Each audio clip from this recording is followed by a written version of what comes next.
여간 고민거리가 아니었다. 이게 박정희 대통령은 여간만 있으면 헬리콥터 타고 서울 상공을 돌아다닌단 말이야. 그래가지고 서울 상공에서 시장실에 전화 그래가지고 지금 정릉 뒤산에 무가 건물 2개가 들어서고 있어. 그거 빨리 철거해. 이게 박정희 대통령의 취임이었습니다. 박정희 대통령만 이 무가 건물에 관심을 가지고 이거 없애야 되겠다. 한 분은 없어요.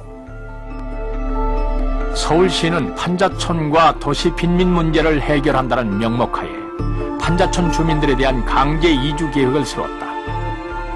69년 5월부터 주민들은 쫓겨나다시피 서울을 떠났다.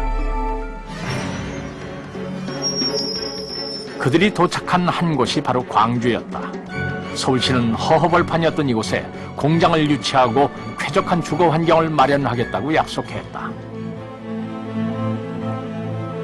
하지만 서울시가 애초에 제시한 개발 계획은 진행이 더디기만 했다.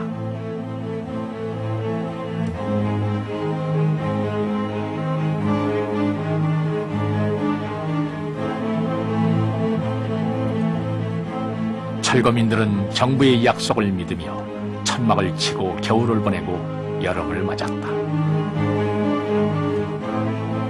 대부분 서울에서 막노동을 하다 이주해온 사람들은 당장 생계를 해결할 일거리를 구할 수가 없었다.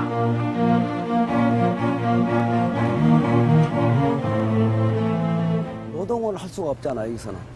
또 차가 없어가지고 차가 그 썩으면 차 있죠. 드득드득 하는 거. 그거 한 대밖에 없었어.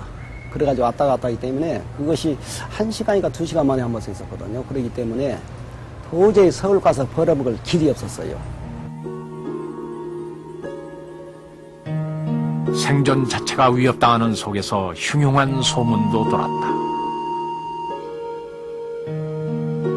이 지역에서 그 당시에 실제 빈민들이 생존권이 해결이 안 됐습니다. 그렇기 때문에 어린아이를 삶아 먹었다 하는 루머가 아예 그냥 지당하게 사실로 사람들이 받아들여질 정도로 모든 사람들이 굶주림에 시달리고 있었고,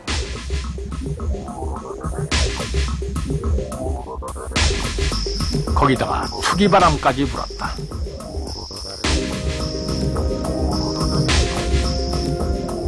당장 연명할 일이 급급한 철거민들은 이른바 딱지를 팔아 생계를 해결하기 시작했다. 딱지를 사 이주하는 전매 입주자들과 한몫 잡으려는 투기꾼들이 몰려들었다.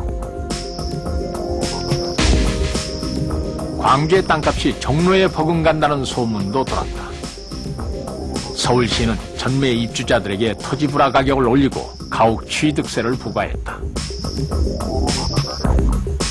서울시는 사업이거든요. 일단은 주택단지 사업이거든요. 땅값을 내라. 그 이제 땅값을 5연연부로 5분의 1씩 내라. 굉장히 삽니다. 그 땅값도. 그런데 서울 시내에서 이주해 간 사람들은 순수히 내겠다고 한 거예요. 내겠다고 하는데 전국에서 무허가 건물이 다 들어왔던 전국에서, 그러니까 광주 대단지에 가가지고 집 지을 거 전부 괜찮다 해가지고 전국에서 와 지은 거예요. 그 사람들이 돈을 못 내겠다고 한 것이 광주 대단지 사건이에요. 결국 광주 대단지 사건은 70년대 도시 빈민들의 절박한 생존권 문제와 도시 개발에 따른 투기 열풍이 빚어낸 사건이었다.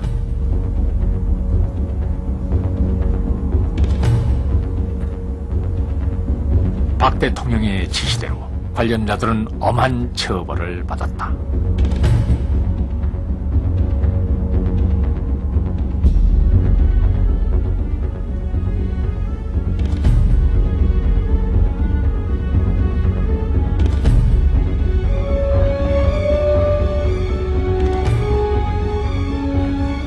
사건을 마무리하고 누구에겐가 그 책임을 뛰어넘기기 위해서 그 당시에 그 단순 가담하고 좀 과격하게 행동했던 사람들에게 너무 무자비하게 그분들을 고문했죠.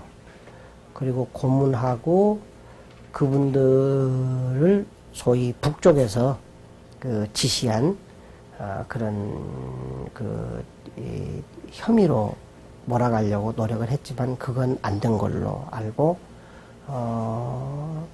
그분들이 그 단순범인 것에 비하면은 뭐 3년씩 살고 그랬으니까 상당히 많이 산 거라고 봐줄 수도 있는 거죠. 도시 빈민 문제의 심각성을 제기했던 이 사건은 박 대통령을 긴장하게 했다. 1946년 10월 1일 날 대구에서 일어난 11폭동 사건 다음에 처음 일어난 민중폭동입니다, 이게. 그동안에 민중폭동이 학생 데모는 있었지만 민중폭동은 이게 처음입니다. 그게 박정희 대통령이 깜짝 놀란 거죠. 60년대 산업화 추진 이후에 지속됐던 도시 빈민들의 문제가 이제 집약적으로 표출된 게 광주 대단지 사건인데, 전태일 분신 사건 이후에 지속적으로 표출됐던 제야 민주화 요구라든가 이런 것들에 대해서 박정희 정권이 굉장히 좀 심각한 이기의식을 느낀 것이 아닌가, 이런 측면에서 주동자를 엄중 처벌하라, 이런 지시가 대통령으로부터 내려진 것이 아닌가 이렇게 생각이 됩니다.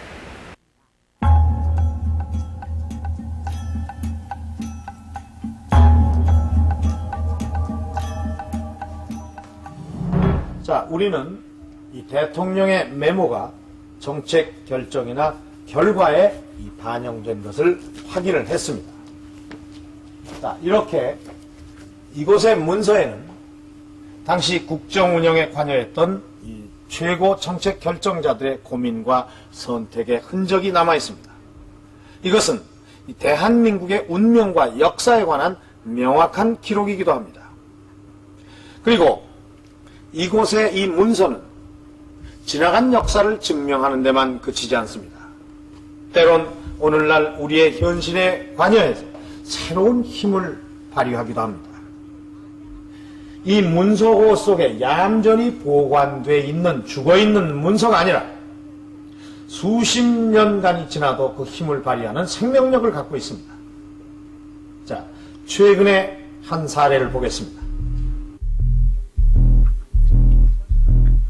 제주 4.3 사건의 진상규명에 관심을 가져온 추미애 의원은 99년 한 문건을 공개했다.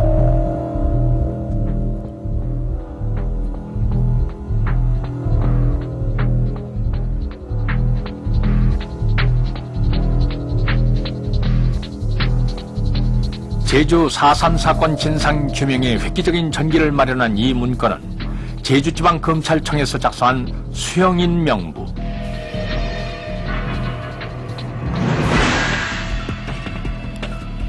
4.3 사건과 관련돼 실형을 선고받은 1650명의 명단이다. 사형수 명부 한 권에 36명의 명단이 들어있다. 이들의 죄목은 내란죄.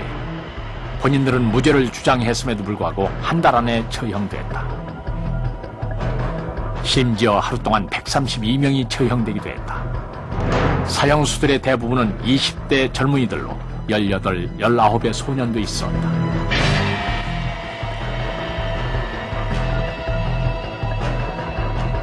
이렇게 무고한 민간인들이 정식 재판 절차도 거치지 않고 중형을 살았지만 법적인 근거는 한 번도 제시되지 않았다.